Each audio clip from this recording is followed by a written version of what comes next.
Hermit Crab by Carle.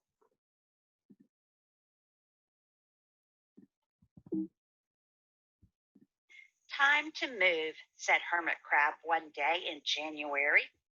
I've grown too big for this little shell. He had felt safe and snug in his shell, but now it was too snug. Hermit Crab stepped out of the shell onto the floor of the ocean, but it was frightening out in the open sea without a shell to hide in. What if a big fish comes along and attacks me, he thought. I must find a new house soon.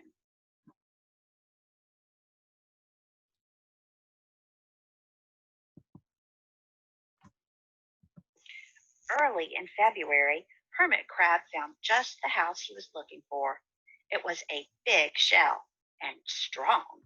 He moved right in, wiggling and waggling about inside it to see how it felt. It felt just right. But it looked so, so plain, thought Hermit Crab.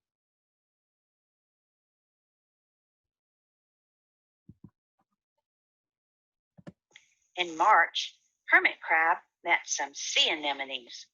They swayed gently back and forth in the water.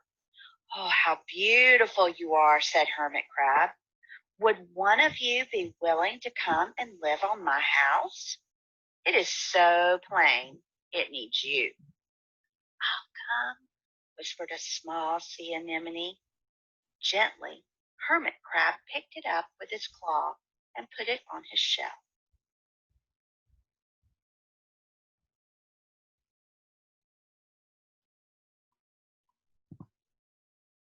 In April, Hermit Crab passed a flock of starfish moving slowly along the seafloor. How handsome you are, said Hermit Crab. Would one of you be willing to decorate my house? I would, signaled a little sea star. Carefully, Hermit Crab picked it up with his claw and put it on his house.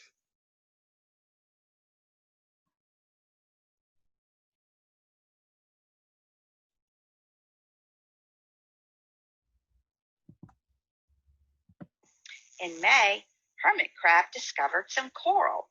They were hard and didn't move. How pretty you are, said Hermit Crab. Would one of you be willing to make my house more beautiful? I would, creaked the crusty coral. Gingerly, Hermit Crab picked it up with his claw and placed it on his shell.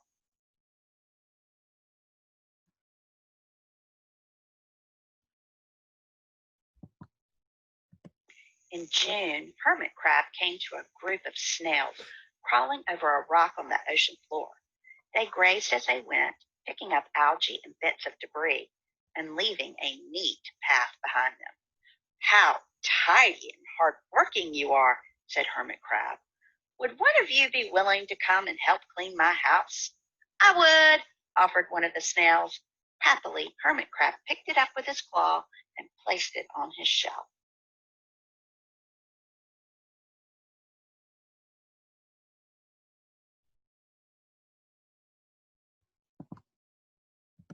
In July, Hermit Crab came upon several sea urchins. They had sharp, prickly needles. Ooh, how fierce you look, said Hermit Crab. Would one of you be willing to protect my house? I would, answered a spiky sea urchin. Carefully, Hermit Crab picked it up with his claw and placed it near his shell.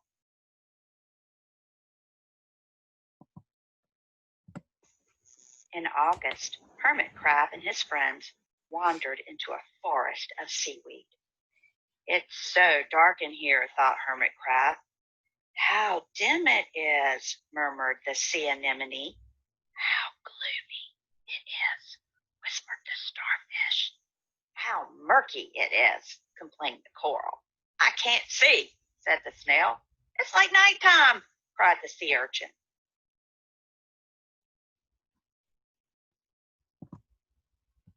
In September, Hermit Crab spotted a school of lanternfish darting through the dark water.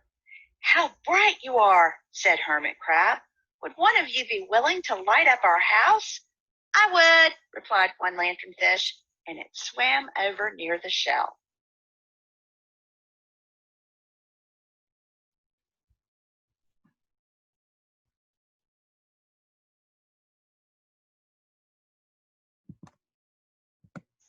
In October, Hermit Crab approached a pile of smooth pebbles.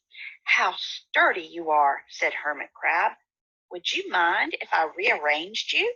"Not at all," answered the pebbles.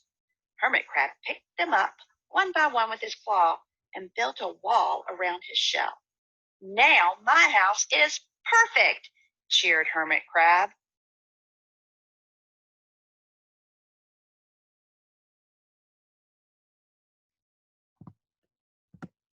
But in November, Hermit Crab felt that his shell seemed a bit too small.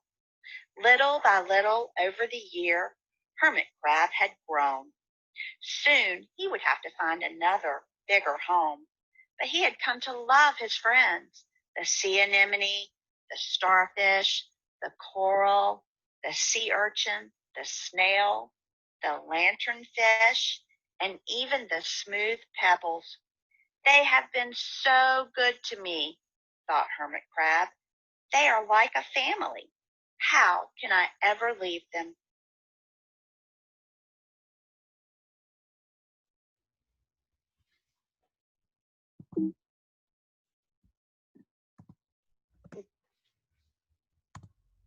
In December, a smaller hermit crab passed by.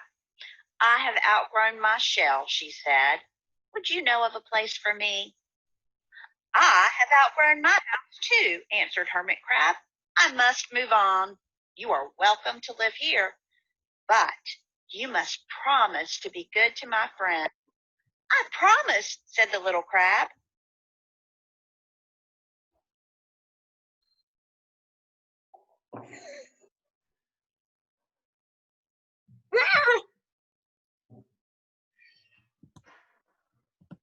The following January, Hermit Crab stepped out and the little crab moved in. "Couldn't stay in that little shell forever," said Hermit Crab as he waved goodbye. The ocean floor looked wider than he remembered, but Hermit Crab wasn't afraid. Soon he spied the perfect house, a big, empty shell. It looked, well, a little plain, but sponges, he thought, barnacles, clownfish, sand dollars, electric eels. Oh, there are so many possibilities. I can't wait to get started.